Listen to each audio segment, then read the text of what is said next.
What's going on, everybody? Welcome back to the Paper Planes channel. This is my Dark Souls 2 Ultimate walkthrough. We're located in the Black Gulch. We just entered through the fog gate last episode, so we're picking up just where we left off. So you can see here that we've got a little bit of health left, but we've got this bonfire over here to the left, so you don't need to do any healing or anything like that. We've got quite a bit amount of souls on us, so we're going to return to Majula just to do a few things real quick, and then we'll be back and ready to roll. So let's spend some souls and level this bad boy up. Still going to work on endurance. And we should have plenty of souls now to upgrade our black pyromancy flame. You need the fire seeds. So we go to reinforce pyromancy flame, and you can see here that we have 2 fire seeds, and we have plenty of souls to reinforce this object. Now, if you don't have enough souls, of course, you should have some souls in your inventory to consume, so go ahead and do that if need be. Now I'm going to tap the bonfire, and we're going to attune our spells real quick. Need to make sure that you have cast light, and then get rid of your weaker sorceries like soul arrow. And we're going to replace it with fireball, and that should be good right there. Let's make sure we've got our 2 heavier sorceries on. Yep, everything looks right there. Now we're going to travel, and we're going to return to the Black Gulch. Okay, so from this bonfire we're going to head out, and instead of lighting our torch, we're going to use our cast light spell. And go ahead and start clearing out these statues. They will spit poison at us just like before, so you have to make sure that you're aware of these things. This is also a good opportunity to make sure that we have our poison moss clump equipped. So let's do that. Or our poison moss. It's not a clump, it's just a moss.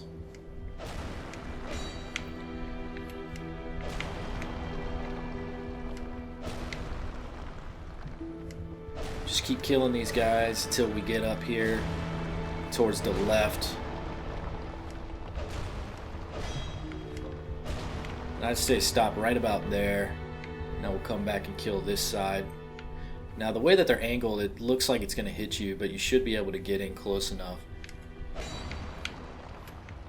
Just be careful you don't turn around and run off the ledge.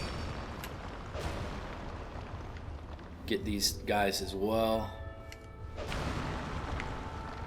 Okay, now these tar pits actually hold enemies inside them, and you can see them by actually looking at the tar pit, and you'll notice that there's some kind of motion in some of them. So like right there, we see that enemy sitting there. We see an enemy's in the one over there, and there's one in this one as well. So it looks like we've got 3 of them, and then the other 2 are actually empty. Now, the way that I usually do this is I'll throw some pyromancy in those oil pits, and it usually burns up the enemy. And if you're close enough to the enemy, it will actually jump out at you. So when you use your pyromancy, you want to use it from a little bit further away. So binoculars are really good for that. But before we get into all of that, make sure that you have your cast light on you again. It wears off, so you have to make sure that you're staying on top of that. And head back to where you see these 2 rocks right here. There's not many of these rocks, so these are easy to locate. And then you're going to look down below after this little dip inside here, and you're just going to drop down. And there's a slight ledge there, so don't move too far ahead or you'll fall off. So we're going to head through this cavern here, and you're going to run into this NPC, and you want to listen to all her conversation, because if you do, her quest line is going to continue on, and she'll actually relocate, and she'll have a summon sign by the next bonfire that'll help us immensely during the boss fight. So go ahead and talk to her. Oh.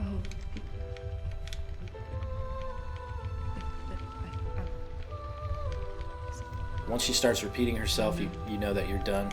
Okay. So I'm going to use a life gem real quick. Make sure that you clear out these statues as well.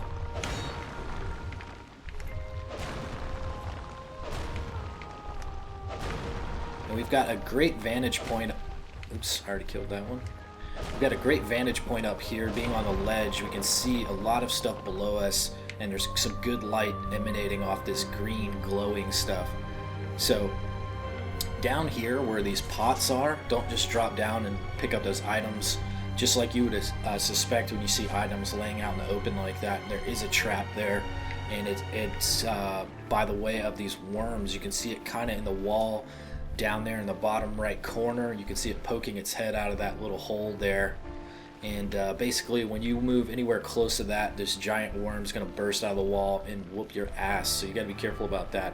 But those things are really, really easy to kill, especially if you know where they are. So we're going to switch to our pyromancy flame real quick. Oops, I didn't equip that yet. That could be a problem. So we locate it right there. And now we'll go to our fireball. And we can just make sure that we're aiming at the right tar pits. So we're not actually going to come back to these tar pits for a little while, so you don't have to kill these guys if you don't want to, but I'm just going to show you how it works. So since we're up here, they're not going to be able to target us, so they don't even jump out of their pit, and they just sit there and burn to death. Now the cool thing about this is the tar pits will stay on fire for quite a long time. So even if it leaves the pit, you can circle the pit and it'll run back through the pit and burn itself again. So it's definitely a good way to kill an enemy with fire. Now the pit will hurt you. You're not immune to the flames just because you cast them yourself. So if you want to continue killing those guys, you can, but I suggest actually saving the fireballs just in case you need them for the pits to come and the giant fights that we have to take part in very soon as well.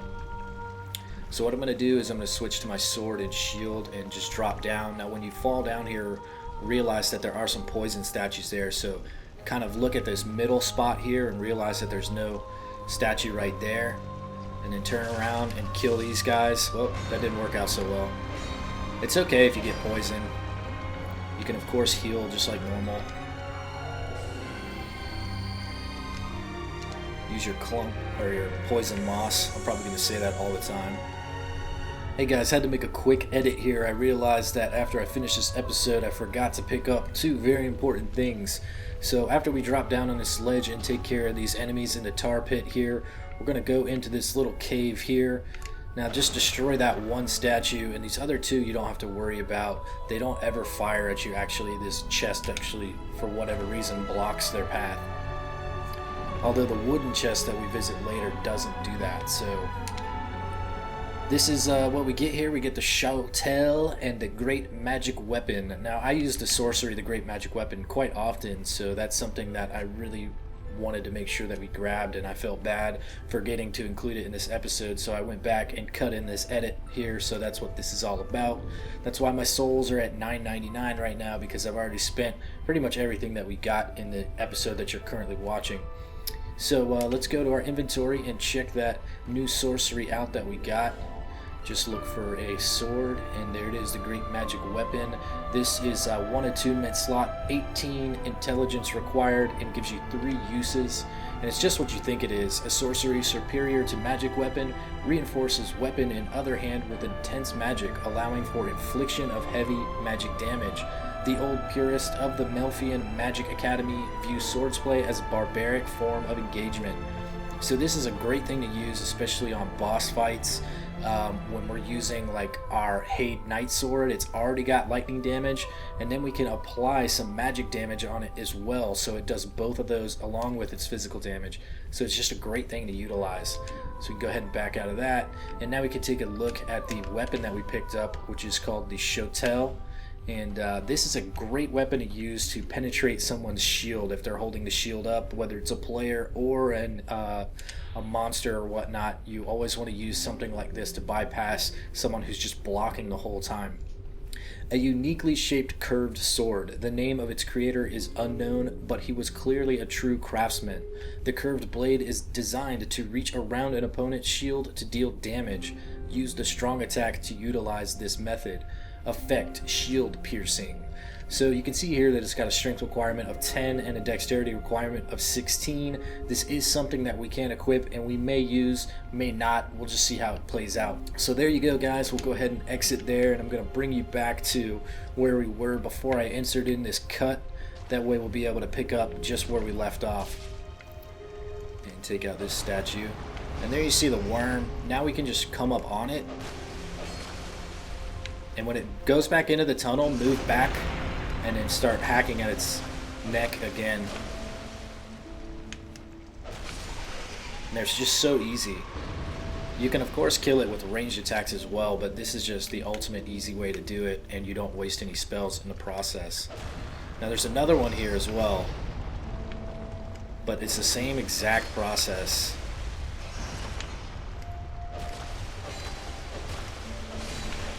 Just so easy, and you get quite a lot of souls, so if you want to farm these guys, you're more than welcome to. I don't really think it's that efficient to do so, but of course if you're really in need of some souls and you've exhausted most other farming options, then go ahead and do that. Now this statue right here, the ones that lay on the ground are tricky because you'd sometimes think they're already destroyed, and those are the ones that usually poison you. But we pick up scraps of life and a torch, and then another soul. We're totally in the safe right here, so we can actually look at the inventory that we just picked up. And we'll go. And scraps of life is actually a curse, or a hex, sorry. And an esoteric spell created by Navlin, the infamous exiled sorcerer, awakens the soul of the long buried dead. The heretic Navlin was executed along with his entire village, and the mere utterance of his name became a crime. Some say it was because he sought to restore the banned art of resurrection. And you actually need the sacred chime to use this hex. So we can see here that it requires 1 attunement slot, 8 intelligence, and 12 faith. So it's not very stat dependent. So it is definitely something that you can experiment with if you'd like to do so. Okay, so after you kill the second worm, you're going to start looking down on the ledge to your right, but make sure that you cast light again. It helps you see what's down below you. And you can see there we've got a nice little platform here, so we don't have to be as careful as we were with the other drop down. And there's a locked door here. You can't open it, of course, but we're going to get a key that we can use on it very soon. So there is another way to get down here. You don't have to use a homeward bone or anything like that. Just drop off the side here. Sometimes you're going to roll, so be careful that you don't land too far. And then drop down here as well.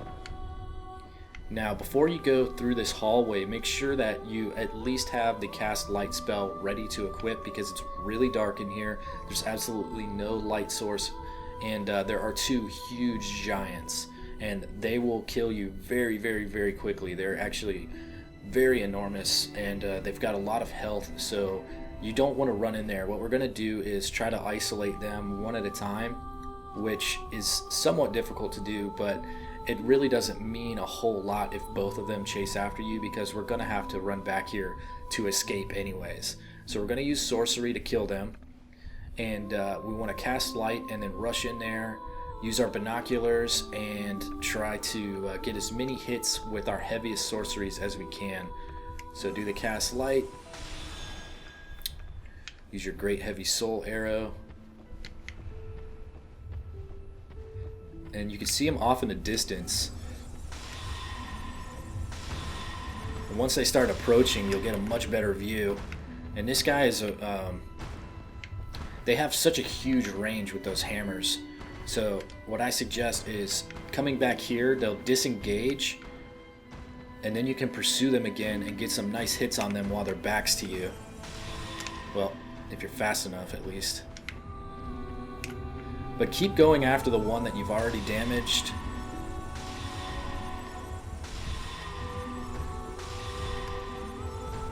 Make sure you're keeping your eye on the other one as well. Whoops. Alright. So now it's going to be much easier to kill the second one. You see how many souls we got there? That's a hell of a lot of souls.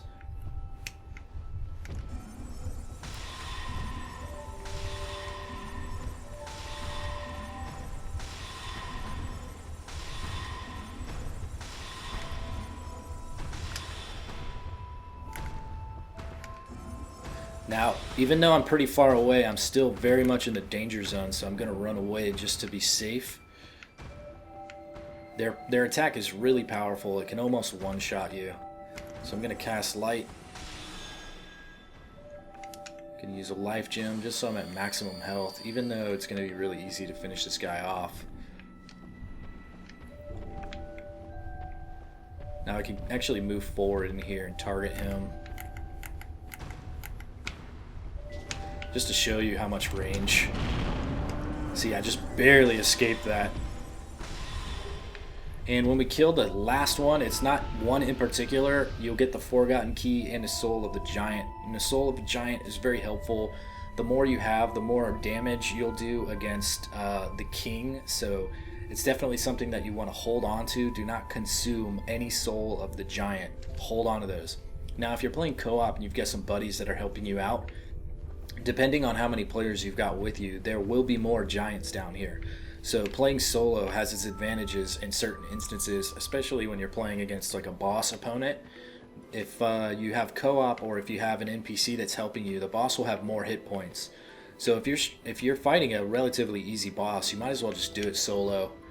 But when I'm doing this kind of walkthrough, if there's an NPC available, I'll usually summon it most of the time because that's how most players would want to go about it. So here we get a Petrified Dragon Bone and a Ring of the Giants +1. So let's check out the ring first. Let's see if we can locate it. Trying to see what it is. There it is. And we can actually purchase the regular Ring of Giants from Gavlon, I believe. But let's read about this. The beloved ring of the gallant shieldless Lothian, formerly of Ferosa, increases poise.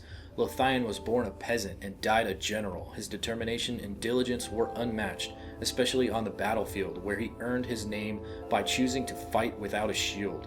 So as you can see here, this is definitely going to be a good weapon or a good ring for melee fighters. It gives yourself the ability to maintain attacks and your defense through heavy hits. So this is something that if you're constantly in the thick of things, if you're not a ranged fighter, then you want to consider wearing this. If you're a ranged fighter, then essentially you're not going to be taking as many hits, so you don't need to worry about this kind of item that much. And we did pick up a stone, so I'm not sure if it's the first time we picked up that variety of stone or not. But let's see here. Yep, it is our first Petrified Dragon Bone.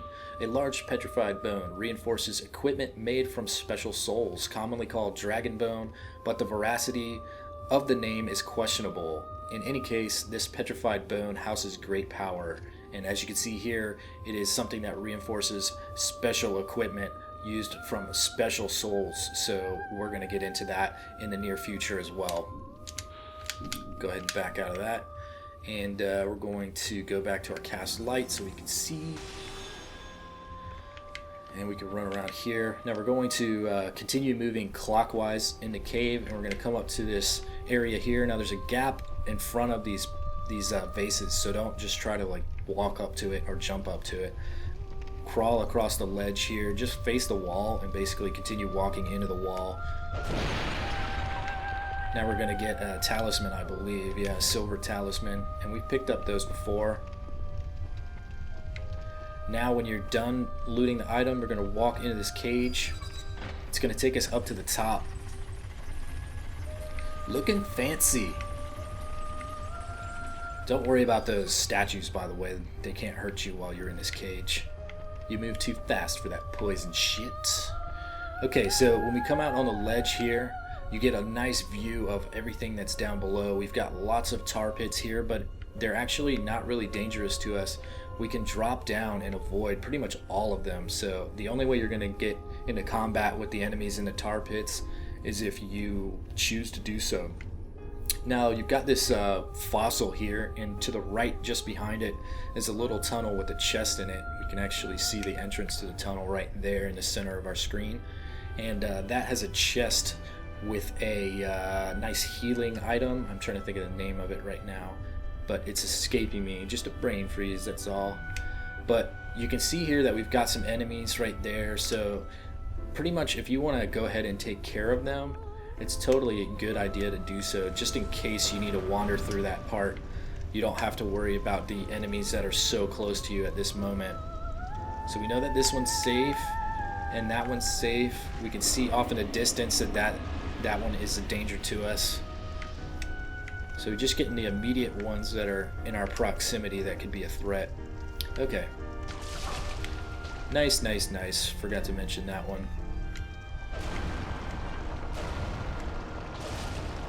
So go ahead and heal up. And you can see there's a summon sign here, and I don't advise using this summon sign. It's in a poor location, and we've still got another bonfire to get to, and there's actually another summon sign there if you've done what I've instructed you to do in this episode to this point. So we've got 2 different NPCs to choose from for our boss summoning battle. Plus, if anything else attacks you at this point, or the NPC gets poisoned, it's going to drain its health tremendously by the time we get to the boss fight. You poisonous bastards. Alright, so this one right here, you can go ahead and take him out as well. He might come out of the tar pit. He's not gonna exit the tar pit. We're just far away enough to not be in his aggro influence.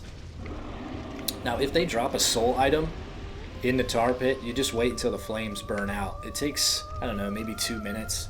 Eventually it happens though, so you don't have to worry about it too much. Now, if they do drop an item, usually it's a Titanite shard, like a large Titanite shard, so it's definitely worth waiting for.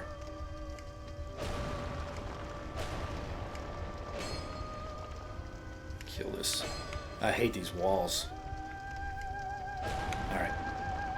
Now, there's definitely some more of these guys in here. I'm going to use my cast light again. And this is something, it's kind of a nuisance, you have to use it over and over again, but using the torch is a bad idea because you won't be able to use your binoculars, and you also won't be able to use your shield. So you have to be cautious about that. Don't worry about this oil pit right here. There's nothing ever in there, but if you use a pyromancy flame or any kind of flame attack, you're going to burn up that wooden chest, so you have to be careful about that. So we'll go ahead and grab this.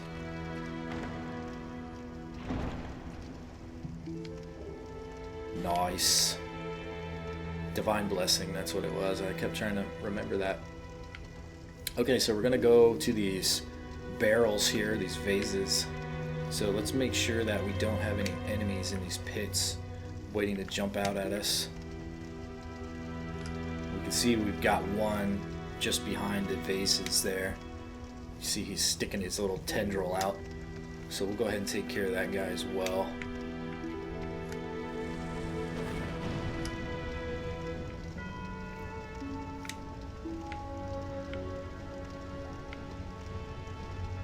Got one in there, maybe? No, I think it's just a shimmer. I would have missed anyways.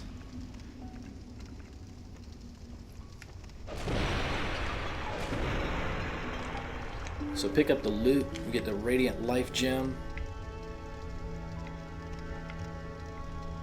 And we don't need to backtrack anymore. That's where those worms were. You can see those vases where we picked up the items before, where those other traps were located as well. Alright.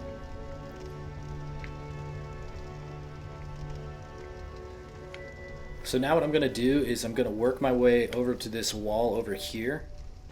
So you can take a look at the tar pits. Oops, poison scared the shit out of me. Take a look at those tar pits and make sure that you're safe. This one is good. So hug the wall.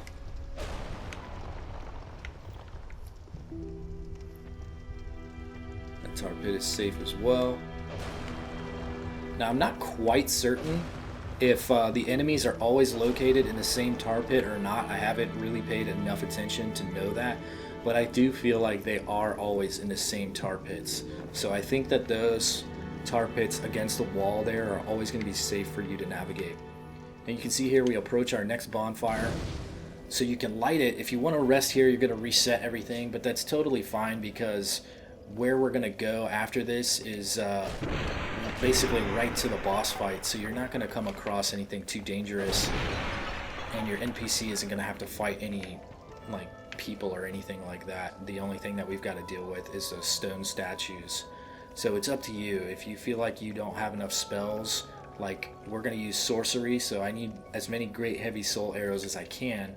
So I'm going to tap the bonfire and actually rest at it. You can also decide to go back to Majula and use your souls if you want. So if you're worried about the boss fight, I suggest you do that. This boss can be difficult. The technique that we're going to use is somewhat simple, but there are many ways to go about it, and you definitely will be in danger multiple times. So it's not that difficult to die against this boss, but once you're knowing how to defeat it, you should be okay. So at least if you do die, you'll be able to get your souls back rather easily. So it's not that important to go back to Majula unless you're trying to level up for one specific stat to get a better chance of defeating the boss. So we're gonna fall down here, and remember that we reset everything, so if there was any tar monsters, they're gonna be there, but I don't think any of these pits have any of them in there that we're gonna pass. So we're gonna drop down and go to the right, and there's gonna be lots of poison statues around here, so you can try to roll and evade, but if you get poisoned, it's no big deal. See, I get poisoned immediately.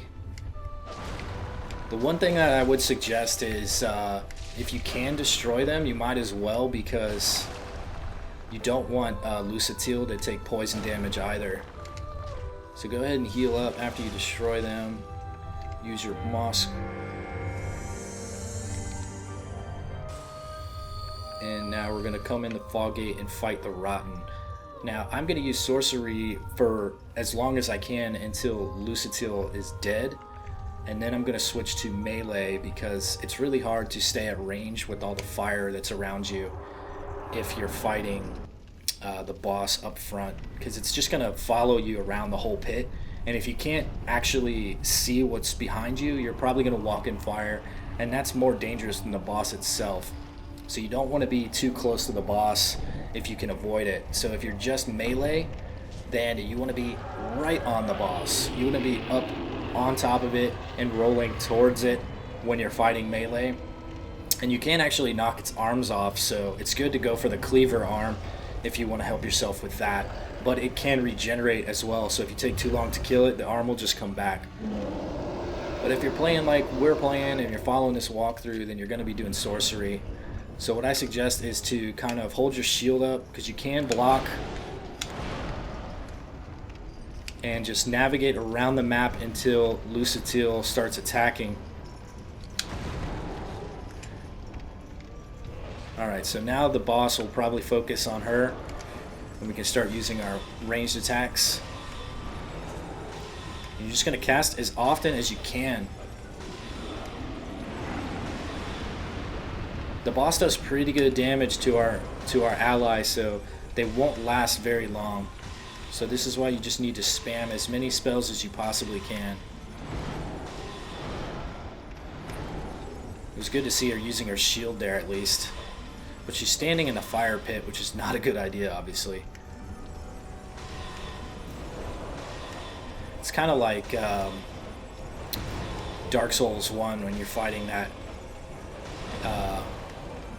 what is that chick's name? Quelaag? Quailana or whatever. Your NPC just like sits in the fire and it's bullshit. Alright, so now we're going to switch to our melee weapon. And I need to get out of here and heal up because I'm too close to the fire. And once we get him around here, we're going to try to get in a little bit closer.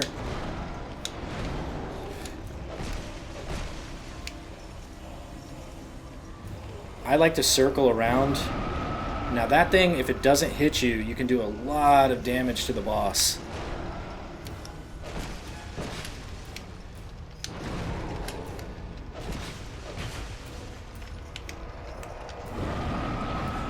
And that's the dangerous thing about that. When you're in close, you can't really avoid that too much. But here we go. We should be able to finish him off here. Now, technically, you can still do your ranged attacks, but I don't like to do that when he's only focusing on us because of all these fire pits that you have to navigate around. I mean, it's really difficult to know where you're at when you can't see what's behind you.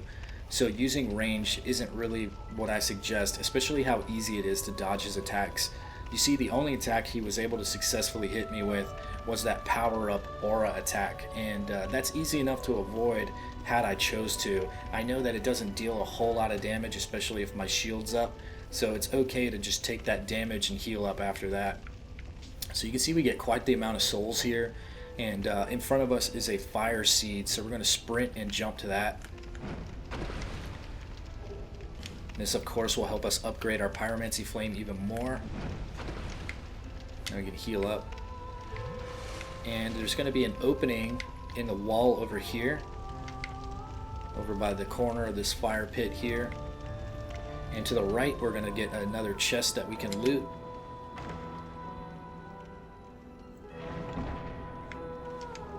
And this is a sublime bone dust, so now our Estus flask will be +3 when we get back to the Majula bonfire to upgrade. So here we've got a unique bonfire. This is actually a primal bonfire, and that's because we killed a big boy boss. So this is just part of the lore of the game, and we're gonna experience that as we go through it. Don't go down there and interact with that shrine over there. We'll deal with that stuff later. So when you tap to this bonfire, you actually get sent back to Majula. You don't really have a decision on what your destination is going to be. So that's okay. We totally want to go back to Majula for now anyways. So before we forget, we're going to rest the bonfire and we're going to burn our sublime bone dust. Burn, baby, burn. Okay, and once the queue is done, we'll leave there. And now we're going to go over to our sorcerer instructor, and we're going to upgrade our pyromancy flame. There we go. Pupil, do not take my teaching. And we'll visit the Emerald Herald. You have a I hate when she's standing over there because sometimes when I exit a menu, I'm pressing B so fast that I end up backstepping, and you can fall off the cliff there. That's actually how I first died in Dark Souls 2 ever. I fell off the cliff backwards while I was leaving the menu talking to the Emerald Herald, and I got that little pop-up for that first death achievement. I was so fucking mad that I died like that. I wish I had had it recording, but of course I didn't. Okay, so we're going to level up. And we'll bring endurance to... Our goal for endurance is to get it up to 19. So once we get endurance to 19, we're going to stop upgrading there. So we're so close. So close. And it's really nice to have that much endurance. Like I said before, I believe endurance is way more important than hit points. So you can see as how I'm upgrading that's definitely indicative of that thought process there. Okay, so we're going to tap the bonfire, and we're actually going to return to the Black Gulch mouth bonfire because we're going to visit that locked door that we got the key from by defeating the giants. So I didn't want you guys to think that I forgot about that, but we would have had to return to this bonfire to get to there anyways, and there was no reason to backtrack until now. Okay, so remember, we're going to use our cast light. And we're going to kill these statues.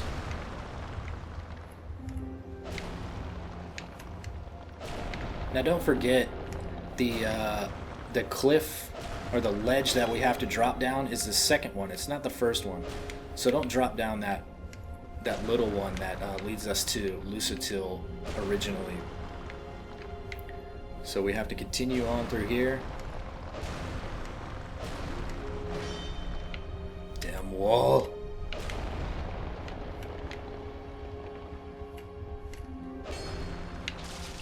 I knew that guy was gonna hit me. These things kind of make me nervous, just getting so close to them. You make me nervous, baby. Okay, so we're gonna have to get down to close to where those vases are. So make sure that you kill these tar pits. And we can actually... Oh! Forgot about these guys. You son of a bitch. Look at that bastard. Good thing poison doesn't deal physical damage too.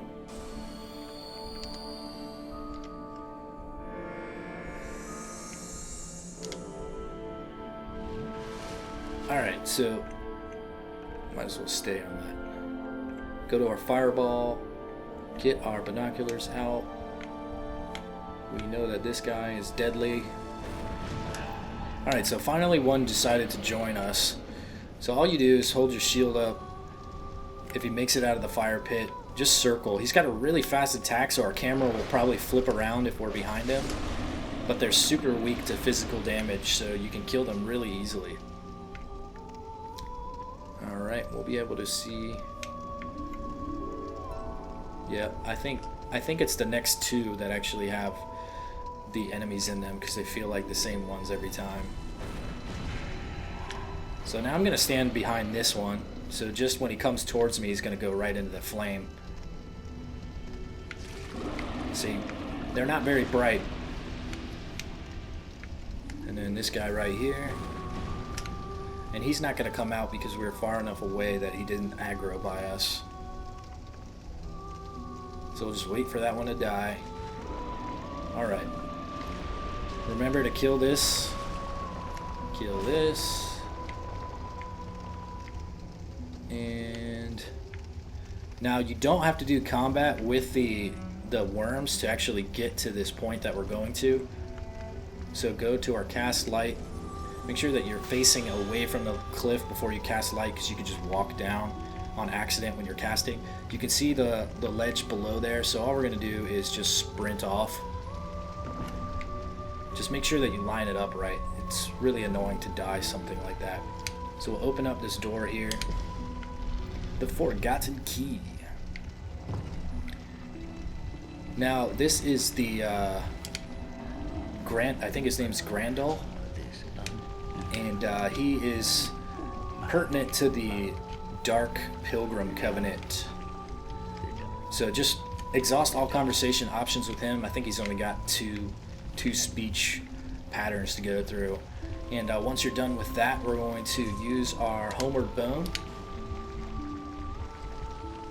Now we're going to interact with him in 3 different shrines just like this one before we can actually join the Covenant. So this is just part of the process. So once you tap this bonfire here, we're going to travel back to Majula. I believe we have enough souls to actually do another upgrade, so we'll level up. Bearer of the curtains, seek blessing. Yes, we do, just barely. So we're going to put our last point in endurance there. Awesome. Alright everybody, so that's it for this episode. I hope you enjoyed it. If you liked it, click that thumbs up button.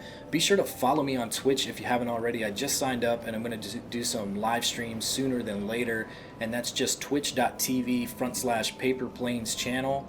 Also, comment in the section below, and of course subscribe here if you haven't already, because I need more of those, guys. I don't know, I get comments all the time about like people saying, oh, your channel needs more subs and this and that, which is cool. I love subscribers, but I have a pretty good watch through rate. People watch my videos and they come back and check them out. So the subscribers that I do have are pretty consistent, so I definitely appreciate that. But I'd love to have more people join along. So if your friends play Dark Souls, or if you just like the content that I'm putting out, be sure to let them know. It'd be awesome to know that more people are appreciating what I'm doing here. So I'll see you guys next video. Stay tuned for that. Peace out. Hey guys, thank you so much for visiting my channel. I know there's lots of awesome content on YouTube, and it really means a lot you chose to view my videos. I hope you enjoyed them and will join me on my other social media accounts. And of course, subscribe here to become a part of the Paper Planes YouTube community.